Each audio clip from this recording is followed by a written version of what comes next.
ਖਬਰ ਵੱਲ ਚੱਲੀਏ ਉਹ ਅਮਰੀਕਾ ਦੇ ਵਿੱਚ ਜਿਹੜੀ ਜ਼ਮੀਨ ਖਰੀਦਣ ਦੀ ਹੁਣ ਹੈਗੀ ਆ ਦੌੜ ਇਹ ਬਾਹਰਲੇ ਮੁਲਕਾਂ ਦੇ ਵਿੱਚ ਵੀ ਕਾਫੀ ਲੱਗੀ ਹੋਈ ਹੈਗੀ ਆ।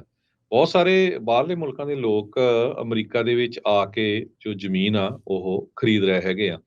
ਚਾਈਨਾ ਦਾ ਇੱਕ ਬਹੁਤ ਹੀ ਅਮੀਰ ਬੰਦਾ ਆ, ਉਸ ਨੇ ਅਮਰੀਕਾ ਦੇ ਵਿੱਚ ਕਹਿੰਦੇ 2 ਲੱਖ ਏਕੜ ਦੇ ਕਰੀਬ ਜੋ ਜ਼ਮੀਨ ਆ ਉਹ ਖਰੀਦੀ ਹੈਗੀ ਆ।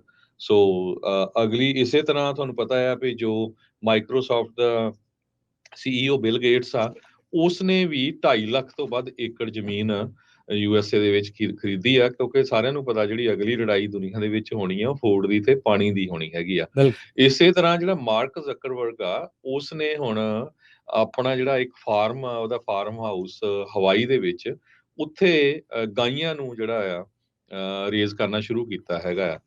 ਉਹ ਕਹਿੰਦਾ ਵੀ ਮੈਂ ਦੁਨੀਆ ਦੀਆਂ ਸਭ ਤੋਂ ਬੈਸਟ ਕਾਊਜ਼ ਨੂੰ ਰੇਜ਼ ਕਰਨ ਜਾ ਰਿਹਾ ਆ, ਤੇ ਉਹ ਕਿੱਦਾਂ ਬੈਸਟ ਕਾਊਜ਼ ਹੋ ਗਈਆਂ, ਉਹਨਾਂ ਨੂੰ ਨਟਸ ਵੀ ਖਿਲਾ ਰਿਹਾ ਆ ਤੇ ਬੀਅਰ ਵੀ ਪਿਲਾ ਰਿਹਾ ਹੈਗਾ। ਕਹਿੰਦੇ ਵੀ ਜਿਹੜਾ ਉਹਦਾ ਮੀਟ ਹੋਊਗਾ ਨਾ ਉਹ ਸਭ ਤੋਂ ਵਧੀਆ ਹੋਊਗਾ, ਮੈਕਾਡੈਮੀਆ ਨਟਸ ਕਿਤੇ ਇੰਡੀਆ ਨਾ ਚੱਲ ਜਾਵੇ, ਕਿਤੇ ਬਾਅਦ ਚ ਢਾਈ ਨਾ ਲੈਣ ਇਹਨੂੰ ਤੇ ਬੀਅਰ ਜਿਹੜੀ ਖਿਲਾਏ। ਪਹਿਲਾਂ ਤਾਂ ਜਿਹੜੇ ਭਾਰਤੀ ਮੂਲ ਦੇ ਮੀਡੀਆ ਨੇ ਬੜਾ ਉਸ ਖਬਰ ਨੂੰ ਚੱਕਿਆ ਵੀ ਦੇਖੋ ਜੀ ਮਾਰਕ ਜ਼ਕਰਬਰਗ ਕੈਟਲਸ ਖਾਸ ਕਰਕੇ ਜਿਹੜੀਆਂ ਗਾਈਆਂ ਆ ਉਹਨਾਂ ਨੂੰ ਰੇਜ਼ ਕਰ ਰਿਹਾ ਹੈਗਾ। ਪਰ ਨਾਲ ਦੀ ਨਾਲ ਜਦੋਂ ਉਹਦੀ ਸਟੇਟਮੈਂਟ ਆਈ ਵੀ ਮੇਰਾ ਰੇਜ਼ ਕਰਨ ਦਾ ਮਤਲਬ ਇਹ ਆ ਵੀ ਜਿਹੜਾ ਗਾਂ ਦਾ ਮੀਟ ਆ ਸਭ ਤੋਂ ਜ਼ਿਆਦਾ ਡਿਲੀਸ਼ੀਅਸ ਹੋਵੇ, ਉਸ ਕਰਕੇ ਮੈਂ ਰੇਜ਼ ਕਰ ਰਿਹਾ ਹੈਗਾ।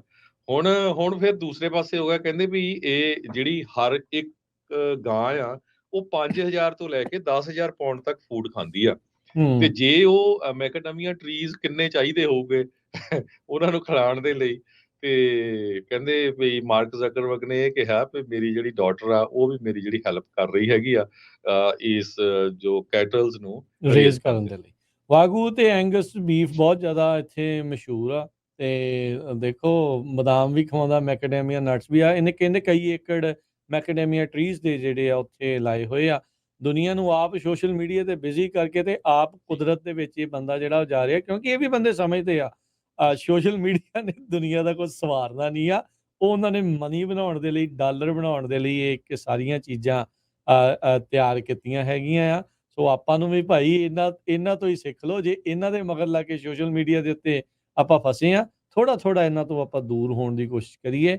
ਇਹ ਸਾਰੇ ਹੀ ਜਾਣੇ ਜਿੰਨੇ ਵੀ ਇਸ ਟਾਈਮ ਇਹ ਅਮੀਰ ਬੰਦੇ ਨੇ ਉਹ ਸਾਰੇ ਜਾਣੇ ਇਦਾਂ ਦੀਆਂ ਚੀਜ਼ਾਂ ਉਹ ਕਰ ਰਹੇ ਆ। ਹੁਣ ਜਿਹੜਾ ਐਮਾਜ਼ੋਨ ਦਾ ਸਾਬਕਾ CEO ਫਾਊਂਡਰ ਜਿਹੜਾ ਆ ਉਸ ਨੇ ਇੱਕ ਬਹੁਤ ਤਗੜੀ ਇੱਕ ਘੜੀ ਜਿਹੜੀ ਆ ਉਹ ਬਣਾਉਣ ਜਾ ਰਿਹਾ। ਕਹਿੰਦੇ ਵੀ ਮੈਨਕਾਈਂਡ ਤੋਂ ਬਾਅਦ ਦੇ ਵਿੱਚ ਵੀ ਉਹ ਰਹੂਗੀ, ਪਤਾ ਨਹੀਂ ਕਿੰਨੇ ਹਜ਼ਾਰ ਕਿੰਨੇ ਲੱਖ ਸਾਲ ਜਿਹੜੀ ਉਹ ਚੱਲਦੀ ਰਹਿ ਸਕਦੀ ਆ। ਉਹ ਬੜੀ ਇੱਕ ਗੁਪਤ ਜੀ ਥਾਂ ਦੇ ਉੱਤੇ ਜੰਗਲਾਂ ਜਿਹਾ ਦੇ ਵਿੱਚ ਜਿਹੜੀ ਉਹ ਬਣਾਉਣ ਜਾ ਰਿਹਾ ਹੈਗਾ। ਸੋ ਆਪ ਵੀ ਇਦਾਂ ਦੀਆਂ ਚੀਜ਼ਾਂ ਰੈਂਚਸ ਬਣਾਉਣੀਆਂ, 10 ਮਿਲੀਅਨ ਡਾਲਰ ਦੀ ਬਣਨੀ ਆ। ਹਾਂ ਉਹ ਚੀਜ਼ ਕਰ ਰਿਹਾ। ਉਤੋਂ ਆਪਾਂ ਦੇਖਦੇ ਹਾਂ ਵੀ ਜਿਹੜਾ ਬਿਲ ਗੇਟਸ ਆ ਮਾਈਕਰੋਸਾਫਟ ਵਾਲਾ, ਉਹ ਇਸ ਟਾਈਮ ਅਮਰੀਕਾ ਦਾ ਸਭ ਤੋਂ ਵੱਡਾ ਫਾਰਮਰ ਆ, ਰੈਂਚਰ ਆ, ਜਿਹਦੇ ਕੋਲ ਸਭ ਤੋਂ ਜ਼ਿਆਦਾ ਜ਼ਮੀਨ ਜਿਹੜੀ ਉਹ ਹੋ ਰਹੀ ਆ। ਸੋ ਜਿਹੜੀ ਗੱਲ ਤੁਸੀਂ ਪਹਿਲਾਂ ਕੀਤੀ ਆ ਵੀ ਫੂਡ ਦੀ ਤੇ ਪਾਣੀ ਦੀ ਜਿਹੜੀ ਆਉਣ ਵਾਲੇ ਸਮੇਂ ਦੇ ਵਿੱਚ ਲੜਾਈ ਰਹਿਣ ਵਾਲੀ ਆ, ਆਪਾਂ ਆਪਣੇ ਆਪ ਨੂੰ ਕੁਛ ਅਜਿਹੇ ਸਕਿੱਲਸ ਸਿਖਾਈਏ ਤਾਂ ਜੋ ਭਾਈ ਇਹ ਦੁਨੀਆ ਦੇ ਵਿੱਚ ਆਪਾਂ ਬਚੇ ਰਹਿ ਸਕੀਏ। ਯੂ ਨੈਵਰ ਨੋ ਸਥਿਤੀ ਆਉਣ ਵਾਲੇ ਸਮੇਂ ਦੇ ਵਿੱਚ ਕਿੱਦਾਂ ਦੀ ਬਣੂਗੀ। ਅਗਲੀ ਜਿਹੜੀ ਗੱਲ ਇਹਨਾਂ ਜੇ ਐਂਟਰਪ੍ਰੈਨਿਓਰਸ ਦੀ ਹੋਈ ਕਰਦੇ ਜਾਈਏ ਤਾਂ ਐਮਾਜ਼ੋਨ ਤੋਂ ਖਬਰ ਆ ਰਹੀ ਆ। ਐਮਾਜ਼ੋਨ ਨੇ ਸੈਂਕੜੇ ਜਿਹੜੀਆਂ ਜੌਬਸ ਆ ਪ੍ਰਾਈਮ ਵੀਡੀਓ ਤੇ ਜਿਹੜਾ MGM ਸਟੂਡੀਓਜ਼ ਇਹਨਾਂ ਨੇ ਬਾਏ ਕੀਤਾ ਸੀ ਉਸ ਦੇ ਵਿੱਚੋਂ ਕੱਟ ਜਿਹੜੀਆਂ ਉਹ ਕਰ ਦਿੱਤੀਆਂ ਆ। ਸੋ ਪ੍ਰਾਈਮ ਵੀਡੀਓ ਨੈਟਫਲਿਕਸ ਤੇ ਬਰਾਬਰ ਸਟਰੀਮਿੰਗ ਸਰਵਿਸ ਆ, ਬਹੁਤ ਤਗੜੀ ਇੱਕ ਆਪਣੀਆਂ ਉਹ ਹੁਣ ਖੁਦ ਮੂਵੀਜ਼ ਸੀਰੀਜ਼ ਸਾਰਾ ਕੁਝ ਜਿਹੜਾ ਉਹ ਬਣਾਉਂਦੇ ਆ। ਪਰ ਕਹਿੰਦੇ ਵੀ ਸੈਂਕੜੇ ਲੋਕਾਂ ਨੂੰ ਇਸ ਦੇ ਵਿੱਚ ਜਿਹੜਾ ਹੁਣ ਤੋਰਿਆ ਜਾ ਰਿਹਾ। ਮਾਈਕ ਹੌਪਕਿੰਸ ਜਿਹੜੇ ਇਹਨਾਂ ਯੂਨਿਟਸ ਨੂੰ ਓਵਰਸੀ ਕਰਦੇ ਆ, ਉਹਨਾਂ ਨੇ ਨੋਟ ਘੱਲਿਆ ਸੀਗਾ ਆਪਣੇ ਜਿਹੜੇ ਸਟਾਫਰਸ ਨੂੰ। ਐਮਾਜ਼ੋਨ ਦੇ ਵਿੱਚ 2022 ਤੋਂ ਮਾਸ ਲੇਆਫਸ ਦਾ ਸਿਲਸਿਲਾ ਸ਼ੁਰੂ ਜਿਹੜਾ ਹੋ ਚੁੱਕਾ ਆ। ਹਜ਼ਾਰਾਂ ਹੀ ਲੋਕਾਂ ਨੂੰ ਆਲਰੇਡੀ ਜਿਹੜੇ ਆ ਉਹ ਲੇਆਫ ਕਰ ਚੁੱਕੇ ਆ। ਹੁਣ ਤੱਕ 27,000 ਇੰਪਲੋਈਜ਼ ਨੂੰ ਉਹਨਾਂ ਨੇ 2022 ਤੋਂ ਲੈ ਕੇ ਬਾਹਰ ਦਾ ਰਸਤਾ ਪਿੰਕ ਸਲਿੱਪ ਜਿਹੜੇ ਆ ਉਹ ਦੇ ਹਟੇ ਹੈਗੇ ਆ। ਸੋ ਹੁਣ ਦੇਖੋ ਕੀ ਇਸ ਦੇ ਵਿੱਚ ਅੱਗੇ ਜਿਹੜਾ ਉਹ ਬਣਦਾ ਆ। ਕਹਿੰਦੇ ਵੀ ਅਸੀਂ ਬਿਜ਼ਨਸ ਨੂੰ ਲੌਂਗ ਟਰਮ ਸਕਸੈਸ ਬਣਾਉਣ ਦੇ ਲਈ ਜਿਹੜੀਆਂ ਆਪਣੀਆਂ ਇਨਵੈਸਟਮੈਂਟਸ ਆ ਉਹਨਾਂ ਨੂੰ ਪ੍ਰਾਇਓਰਿਟਾਈਜ਼ ਜਿਹੜਾ ਉਹ ਕਰ ਰਹੇ ਆ। ਈ-ਕਾਮਰਸ ਦੇ ਵਿੱਚ ਸਭ ਤੋਂ ਵੱਡਾ ਨਾਮ ਇਸ ਟਾਈਮ ਐਮਾਜ਼ੋਨ ਦਾ ਹੀ ਦੇਖਿਆ ਜਾਂਦਾ ਆ। ਉਹਨਾਂ ਨੇ ਐਂਟਰਟੇਨਮੈਂਟ ਇੰਡਸਟਰੀ ਦੇ ਵਿੱਚ ਵੀ ਹੱਥ ਪੈਰ ਜਿਹੜੇ ਆ ਉਹ ਜ਼ਰੂਰ ਮਾਰੇ ਆ। ਇਸ ਤੋਂ ਪਹਿਲਾਂ ਕਹਿੰਦੇ ਲੇ-ਆਫਸ ਸੇਮ ਡੇ ਜਿਹੜੀਆਂ ਉਹ ਹੋਰ ਵੀ ਆਈਆਂ। ਐਮਾਜ਼ੋਨ ਦੀ ਜਿਹੜੀ ਟਵਿਚ ਦੀ ਲਾਈਵ ਸਟ੍ਰੀਮਿੰਗ ਯੂਨਿਟ ਆ, ਉਹਨਾਂ ਨੇ 500 ਜਾਣਿਆਂ ਨੂੰ ਉੱਥੇ ਲੇ-ਆਫ ਜਿਹੜਾ ਉਹ ਕੀਤਾ ਆ। ਹੁਣ ਤੁਸੀਂ ਆਪ ਅੰਦਾਜ਼ਾ ਇਕੋਨਮੀ ਦਾ ਇਸ ਤੋਂ ਆਪਾਂ ਜਿਹੜਾ ਉਹ ਲਾ ਸਕਦੇ ਹਾਂ। ਵੱਡੀਆਂ ਕੰਪਨੀਆਂ ਲੋਕਾਂ ਨੂੰ ਲੇ-ਆਫ ਕਰ ਰਹੀਆਂ ਆ, ਆਪਣੇ ਬਜਟਸ ਦੇ ਵਿੱਚ ਪ੍ਰਾਇਓਰਟਾਈਜ਼ ਜਿਹੜੀਆਂ ਉਹ ਕਰ ਰਹੀਆਂ ਆ। ਸੋ ਆਪਾਂ ਨੂੰ ਵੀ ਖੁਦ ਨੂੰ ਵੀ ਜਿਹੜਾ ਉਹ ਹਿਸਾਬ ਦੇ ਨਾਲ ਜਿਹੜਾ ਉਹ ਚੱਲਣ ਦਾ ਜਿਹੜਾ ਉਹ ਚਾਹੀਦਾ ਆ। ਵੀ ਨੈਵਰ ਨੋ ਵੀ ਆਉਣ ਵਾਲੇ ਸਮੇਂ ਦੇ ਵਿੱਚ ਕਿੱਦਾਂ ਦੀ ਸਥਿਤੀ ਬਣ ਸਕਦੀ ਹੈ। ਆਪਾਂ ਕਾਫੀ ਲੰਮੇ ਸਮੇਂ ਤੋਂ ਸਰੋਤਿਆਂ ਨਾਲ ਡਿਸਕਸ ਕਰਦੇ ਰਹਿੰਦੇ ਆ ਵੀ ਬਹੁਤ ਮਾੜਾ ਸਮਾਂ ਜਿਹੜਾ ਆ ਰਿਹਾ ਹੈਗਾ।